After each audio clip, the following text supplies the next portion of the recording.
Так, Ремзел абый, мына біз сенің білән ашып ебардық бетінде шушы телевизион, интернет телевидение деп айтабыз бетінде. Аның исемен біз Зеланд медиа деп атадық. Мына қараушыларға айтайық әлі. Нәрсе ол Зеланд, не үшін біз ол Зеландны алдық? Шыранда сұрайлар, менен де сұрағанлары бар аның, не үшін Зеланд? Әлбәттә, бұл хикмәтлі қызықлы сөз. Ол иқтибарын жәлі бейті. Һәм бұл сөзінің нендедер Қазан, Татарстан символы болған кебек еске төшә.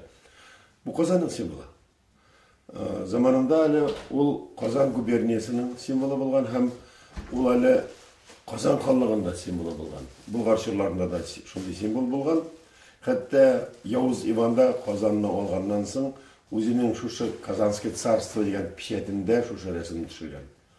Бұлай қарап тұрған емлі дә түгел инде ул, эт башлы, йылан құйрыклы, тауық қанатлы, тауық тәпиле, қаршыға қанатлы. Біз шыранда татар әлі тулысынша әлі қолданылмаған, һәм әлі аның келешегі болған матур символ бұл. Біз аны ұнытқанбыз деп әйтергә була, ұнытылған символ. Чөнки ол аның бит икенче бер нәрсәсе бар. Зеланд бұрынғы булган құшы, ул бит һавада ұшқан, җирдә йөргән, җир астында йөргән, суда yüzгән, су астында yüзгән, бүтән җирдә утка кергән, бүтән җирдә булган құш бит ул. Менә безнең халкыбыз да шундый. Зеланд күк бүтән җиргә үтеп килеп, үз халкын көтәрә торган рухлы булса иде дип, без аны шуңа да бәйлибез бит инде. Менә шушы символны алуның тагы бер сәбәбе бар. Әгәр дә без әйтсәк, нинди дә булса, шундый Үсенбикә манарасы, Сандугачлар анда, Калгали, ул татарлар өчен газиз аңлашыла. Ләкин татар турында белүче, яхшы белүче, яки Татарстанда, Казанда яшәүче башка халыклар да бар. Килешүләр дә бар.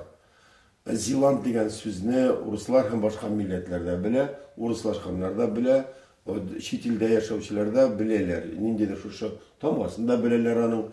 Менә как раз я подчеркиваю, что слово это не только для татар известно, русскоязычные и владельцы владеющие другими языками тоже Зеланд знают, поэтому это слово нам нравится. Летающий змей. Конечно, его использовали как символ убиваемый летающей змеи. Это разные истории Георгия Победоносца и так далее. Но это же использовали по политическим мотивам, использовали его победа. Как враждебный. Он и защитник. Он же и защитник Казани. Я надеюсь, что другие организации, фонды, агентства, некоторые коммерческие структуры, которые умудрились назвать, догадались использовать, они тоже будут нашими соратниками, потому что мы одинаково понимаем, что Зеланд – это центр татарской жизни, Зеланд – это миф, Зеланд – это история, а стало быть, самобытность Казани, что Казаныбызның таныла торган, истә кала торган шушы тамгасы, милләтебезнең шушы тамгасын бик рәхәтләнеп без кулланабыз. Һәм әлбәттә тагы бер әйбер. Әгәр дә без туганнарыбызның бүтән сәламнәрен кабул иткәндә, аларга сорауларына җавап биргәндә, шушы Зеланд белән сез нәрсә эшләргә телисез дисәгез, без телевидение һәм интернет ярдәмендә халыкка мөрәҗәгать итәргә телибез һәм кызыклы, гыйбрәтле, истә калырлык вакыйгаларны сөйләргә телибез. Эш Зеландта түгел, эш иҗатта. Бу тамга кайсы мизгелдә Истә генә ята бит инде бу, әйбит. Шулай истә генә ята. Хикмәт менә шушы кызыл рәсемдә.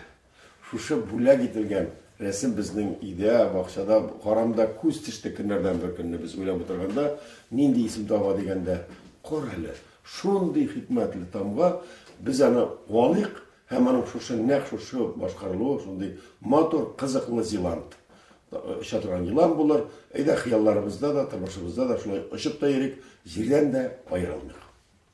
Безнең исемебез Мин Ремзил, Файзрахман. Бу сирәк исемләр хәзерге заманда, фамилияларыбызны хәзерге әйтеп тормыйбыз, белгән кеше белә. Зеланд медиа тирәсендә Римзил, Фәйзрахман һәм башкалар сезнең белән очрашырга тырышыр. Бу тапшыруларны ясап, төшереп, монтажлап, режиссура эшләп йөрүче Фәйзрахман һәм кайбер фактларны, текстларны әзерләп һәм идеяларны тәкъдим итүче һәм кайбер видеоларны төшерүче мин Римзил булырмын. Кай вакытта алышып та китәбез. Siz de bizge yardım ite alasınız.